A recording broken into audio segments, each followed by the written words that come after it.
Right, so you want to dive into the Cold War, huh? We're talking about the U.S. versus the Soviet Union. Got your notes, got your textbooks. Good.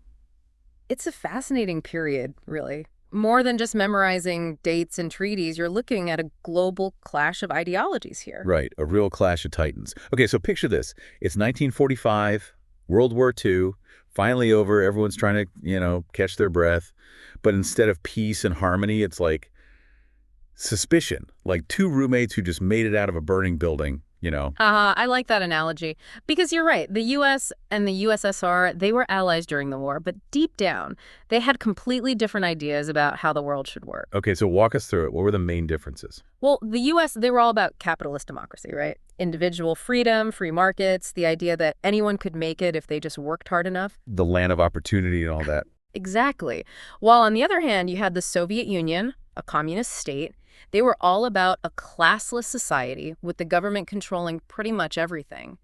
The goal was to create equality, but often at the expense of individual liberty. So two superpowers, two totally different visions for the future, staring each other down in a world still picking up the pieces from a devastating war. And then, of course, there's the atomic bomb. Right, the atomic bomb changes the game completely. Suddenly, it's not just about competing ideologies, it's about existential threats. The U.S. used it on Japan, and you can bet that sent shockwaves through the Soviet leadership. Talk about upping the ante. So how did this ideological battle actually play out? I mean, they weren't going to have an all-out war, right? Not directly, no. That's where the Cold War comes in. Instead of open warfare, it was this global chess match, a struggle for influence. A chess match. So what were the big moves? Well, for starters, you have the formation of military alliances. The U.S. formed NATO, the North Atlantic Treaty Organization, promising to defend its allies in Western Europe. And naturally, the Soviets had to counter that. Of course. They created the Warsaw Pact, their own military alliance with Eastern European countries, like two rival gangs in a schoolyard, each trying to gather as many members as possible.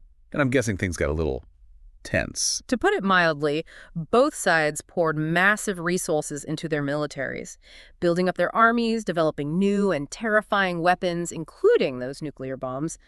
This arms race, as it was called, just fueled the mistrust and paranoia between the two superpowers. So it wasn't just talk, it was a genuine military buildup. But where else did this ideological battle play out besides Europe? Well, think about it. World War II left many countries in ruins, right? Economies were shattered, people were desperate. The U.S. saw an opportunity to prevent the spread of communism, so they offered financial aid to these struggling nations, particularly in Western Europe, through what was called the Marshall Plan. Sounds generous, but I'm guessing there were strings attached. You bet. The U.S. wanted to make sure these countries rebuilt along democratic capitalist lines, you see. The Soviets saw this as blatant U.S. expansionism and tightened their grip on Eastern Europe even further. And that's where we get the Iron Curtain, right? Literally dividing Europe in two. Exactly. Western Europe, with U.S. support, was rebuilding, embracing democratic ideals. Eastern Europe, under Soviet control, became a bloc of communist states. And caught right in the middle of this ideological tug of war. Germany. Divided. A physical representation of this global standoff. And this wasn't just, lines on a map. This was real people's lives. Families, friends, divided, suddenly living in two different worlds. The Iron Curtain. Yeah. It wasn't just a metaphor. No, not at all. And Berlin, the divided capital, that became the most potent symbol of this division. In 1961, the Berlin Wall went up. Literally a wall, concrete barbed wire, right through the heart of the city. Trying to stop East Germans from fleeing to the West. Exactly, made it incredibly dangerous. But people were desperate. They tried everything, tunneling under the wall, hiding in vehicles. Some even flew over it in homemade hot air balloons. Wow. Human ingenuity at its most desperate. It is remarkable, but tragic too, of course. Many were caught, some even killed, trying to escape. It's hard to imagine the desperation that would drive someone to take those kinds of risks. It really is. And then on top of all this, you had the proxy wars. Right, you mentioned those earlier. What exactly were those? I mean, if the Cold War was supposed to be cold, these proxy wars sound pretty hot.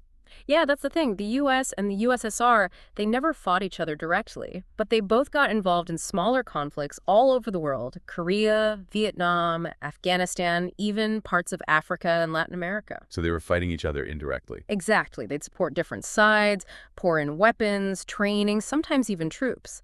Essentially, using these smaller conflicts to try to gain an advantage over the other superpower. It's like they were playing chess, but instead of chess pieces, it was real countries, real lives. It's a pretty apt comparison, and the stakes were incredibly high, because hanging over everything was the threat of nuclear war. Right, the big one. How do they even manage that level of tension, knowing that one wrong move could lead to, well, the end of everything? It was this terrifying concept known as mutually assured destruction, or MAD. Catchy. Right. The idea was if one side launched a nuclear attack, the other would retaliate, leading to, well, global annihilation. So the thinking was no one would dare risk it. A terrifying game of chicken, basically. Were Yeah. there any moments where it felt like they were really close to going over the edge? Oh, absolutely. The Cuban Missile Crisis in 1962, the Soviets put nuclear missiles in Cuba just 90 miles from the U.S. The U.S. found out, and for 13 days, the whole world held its breath as these two superpowers stared each other down. I can't even imagine. That must have been terrifying for everyone involved. It really was, and it's honestly a testament to diplomacy and, frankly, a bit of luck that we managed to avert disaster. But that threat, that fear of nuclear war, it hung over the entire Cold War. So, with all that tension, the fear, the proxy wars, how on earth did it end? Well, it's a long story, but to make a long story short, by the 1980s, the Soviet Union, it was starting to show its age, Starting to crack a bit under the pressure. Exactly. Their economy was in rough shape, in part because they were pouring so much money into trying to keep up with the U.S. militarily. Like trying to win a spending war you can't afford. Right. It was unsustainable. And then in the mid-'80s, you have this new leader come to power, Mikhail Gorbachev. And he was different. Gorbachev, he believed the Soviet system needed some serious reforms. Reforms, how so? He introduced these two big ideas: glasnost and perestroika. Glasnost. Perestroika. Sounds like a couple of Russian pastries. Haha, maybe. But these are actually pretty radical ideas. Glasnost meant more openness, more freedom of speech, less censorship, basically letting people, speak their minds a bit more freely. Okay, so a little more breathing room for the Soviet people. Yeah. And perestroika, what was that all about? Perestroika was about trying to restructure the Soviet economy, make it more efficient, introduce some free market principles. Gorbachev, he knew things had to change. So he wasn't trying to dismantle the system entirely. Yeah. He was trying to fix it from within. Yeah, you could say that. But the thing about reforms is, well, sometimes they have unintended consequences. Meaning, Well, once you give people a little bit of freedom, they often want more. it's kind of hard to put that genie back in the bottle. Exactly. And that's exactly what happened. People in the Soviet Union and Eastern Europe, they started demanding more freedom, more say in how they were governed. And remember the Berlin Wall? That symbol of oppression of a divided Europe? Hard to forget that one. In 1989, it came down. People just started tearing it down piece by piece, and the guards, they didn't stop them. It was remarkable. A powerful symbol of a crumbling Iron Curtain. Wow, what a moment. Yeah. It's incredible to think about the courage that took, both for the people who tore down the wall and for those who were demanding change all across Eastern Europe. Wow. What about Gorbachev? How did he react to all this? He was in a tough spot, He didn't want to resort to violence like previous Soviet leaders, but at the same time, he was losing control. So what happened? By 1991, the Soviet Union, as we knew it, it was over. It dissolved into 15 independent republics. The Cold War, it was finally over. No nuclear apocalypse, no World War III. A proverb.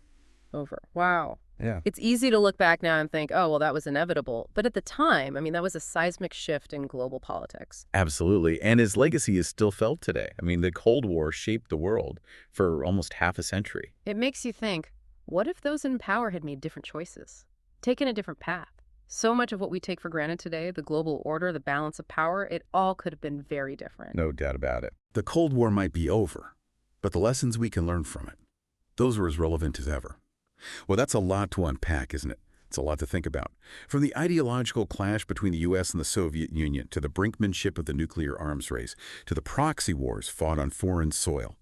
The Cold War was a time of incredible tension, but it also gave rise to some of the most significant events of the 20th century. Until next time, keep exploring, keep questioning, and keep those brain cells buzzing.